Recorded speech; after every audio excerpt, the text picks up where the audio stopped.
मतदान करने पहुंचे हैं, क्या कहें, किन मुद्दों को लेकर मतदान करेंगे? दिल्ली से चल के आए मतदान करने। लोकतंत्र का सबसे बड़ा महापर्व होता है चुनाव, और किसी भी मतदाता के लिए, किसी भी नागरिक के लिए ये उत्सव का समय होता है।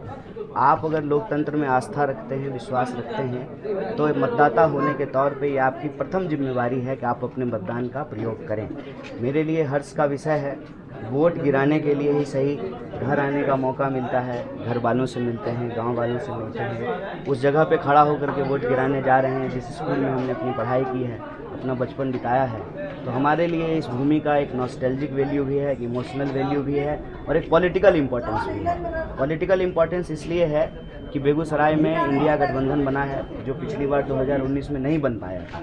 तो आरजेडी, कांग्रेस, सीपीआई सब लोग साथ में चुनाव लड़ रहे हैं, साहनी जी की भी पार्टी है साथ में। तो मेरे ख्याल से बड़ी उम्मीद है, जो बदलाव हम लोग 19 में करना चाहते थे उस बदलाव से हम लोग चूके हैं। मुझे भरोसा है कि बेगूसराय के जो शुद्धी मतदाता हैं इस बार वो बदलाव करेंगे। ये मूड जो है उनका दिख रहा है, ये मन उनका दिख रहा है, और सिर्फ बेगूसराय से नहीं, बिहार में और पूरे देश में इंडिया गठबंधन की एक लहर है। और जो बात 400 से शुरू हुई थी एनडीए के द्वारा, वह बात जो है आप काफ़ी फीका जो है होता हुआ नज़र आ रहा है। और ज्यों-ज्यों एक चरण, दो चरण, तीन चरण, चौथा चरण बीत रहा है, मुझे लगता है कि एनडीए की सरकार नहीं बनेगी, इंडिया अलायंस की सरकार बनेगी। पीएम आया है पटना में, 2 दिन से हैं, इस पर आप क्या और चुनाव में आते हैं। कोविड में आए थे, जब लोग मर रहा था बिहार में, जब गुड़गांव से दिल्ली पैदल लोग चल करके बिहार आ रहा था, तब नहीं आए थे। चुनाव है, क्यों नहीं आएंगे? क्योंकि चुनाव जीतेंगे तो प्रधानमंत्री बनेंगे, और वो प्रधानमंत्री बनेंगे तो उनका जो भतीजा है वो बीसीसीआई का सेक्रेटरी बनेगा। तो मेहनत कर रहे हैं अपने भतीजा के लिए, अपने जो है दोस्त के लिए, देश के लिए। तो जो है ये बड़ी चिंता की बात है कि बिहार की धरती कब से जो है इस बात को मांग रही है कि आप बिहार को विशेष राज्य का दर्जा दीजिए। और नीतीश जी है, माननीय नीतीश जी ने यह कहना शुरू किया था। तो नीतीश जी तो अब अलायंस में भी हैं मोदी जी के साथ में ही, जो है घूम रहे थे रोड शो में, तो कान में पूछ लेते नीतीश जी कि सर अब तो दे दीजिए बिहार को विशेष राज्य का दर्जा। चुनाव के लिए आए हैं, इस वक्त भी बिहार के नागरिकों को, बिहार के मतदाताओं को प्रधानमंत्री जी से ये पूछना चाहिए कि 1 लाख करोड़ और 50,000 करोड़ आप बिहार को दे रहे थे, कहाँ है वो? क्यों नहीं आप बिहार को जो है विशेष राज्य का दर्जा दे रहे हैं? और यहाँ के नौजवानों की जो तकलीफ है, जो किसानों की तकलीफ है, जो गरीब मजदूर लोग हैं, जो खेती करने वाले हैं, दुकानदारी करते हैं, किसी तरह से अपने जीवन का गुजर बसर करते हैं, उनकी आवाज़ क्यों नहीं सुनते हैं? लोकतंत्र में लोगों की आवाज़ को नज़रअंदाज करके कौन सी व्यवस्था हम लोग कायम कर रहे हैं? और आप लोगों ने देखा होगा कि कितनी चिंता की बात है कि गुजरात में बीजेपी एमपी का बेटा ईवीएम हाथ में लेकर के कह रहा है कि ईवीएम मेरे बाप का है। तो तानाशाही देश पे थोपी जा रही है। वो पटना आए कि दिल्ली जाएं, मुझे लगता है कि इस देश की जनता जो है वो अब तानाशाही बर्दाश्त करने को तैयार नहीं है। कितना मिस कर रहे हैं यहाँ से उम्मीदवार नहीं हुए इसको लेकर? नहीं, उम्मीदवार हुए ही कोई बात नहीं है, कहीं से भी उम्मीदवार हों, देश का चुनाव है,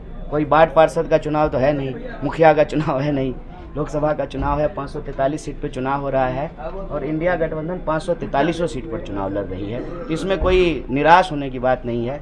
हम इंडिया गठबंधन के हर प्रत्याशी को अपना प्रत्याशी समझते हैं और बतौर मतदाता हर इंडिया गठबंधन के प्रत्याशी की जीत की कामना करते हैं, अपना पूरा समर्थन। तीसरे चरण के बाद से प्रधानमंत्री जो है 400 पार के नारे कम लगा रहे हैं, क्या कहेंगे? मुझे लगता है कि जनता शायद जो है उनकी साजिश को समझ गई कि 400 सीट ये इसलिए मांग रहे हैं कि संविधान बदल दें, तो शायद इस बात को उन्होंने बोलना थोड़ा कम कर दिया है और यह आवाज़ थोड़ी फीकी हो गई है। 10 वर्षों में कितना विकास हुआ है? एनडीए की सरकार है, बेगूसराय में कितना विकास? देखिए, सिंपल बात है। 2014 में जो बातें कहते थे वजीर आजम प्रधानमंत्री जी कि आपके खाते में 15 लाख आएगा, हर साल 2 करोड़ नौकरी मिलेगी, 2022 तक सबको पक्का मकान मिलेगा, बुलेट ट्रेन चलेगी, ये सिर्फ पोस्टरों पर है। बुलेट ट्रेन देश में चला नहीं है, लोगों को जो है 15 लाख रुपया उनके खाते में आया नहीं है, 10 साल में जो है 20 करोड़ नौकरी पैदा नहीं हुई है। तो जो मुद्दे हैं वो जस के तस हैं। सरकार ने खूब भाषण दिया है, खूब प्रचार किया है, खूब पोस्टर लगाए हैं, लेकिन ज़मीन पे अगर काम को देखें तो काम गायब है। लोगों की समस्या जस की तस पड़ी है। अंतिम सवाल, अडानी को टारगेट कर रहे हैं मोदी जी, क्या करेंगे? पता नहीं हमको, तो ये तो बड़ा अजीब लगा।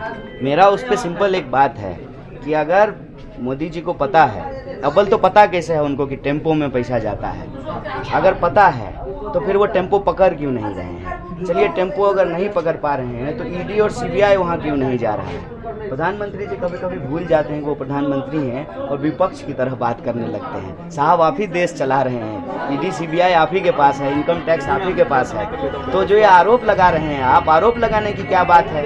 गृह मंत्री भी तो अमित शाह जी ही हैं, भेज दीजिए उनके घर पे सीबीआई, छापा मरवा लीजिए, पकड़ लीजिए टेम्पो, पकड़ लीजिए काला धन।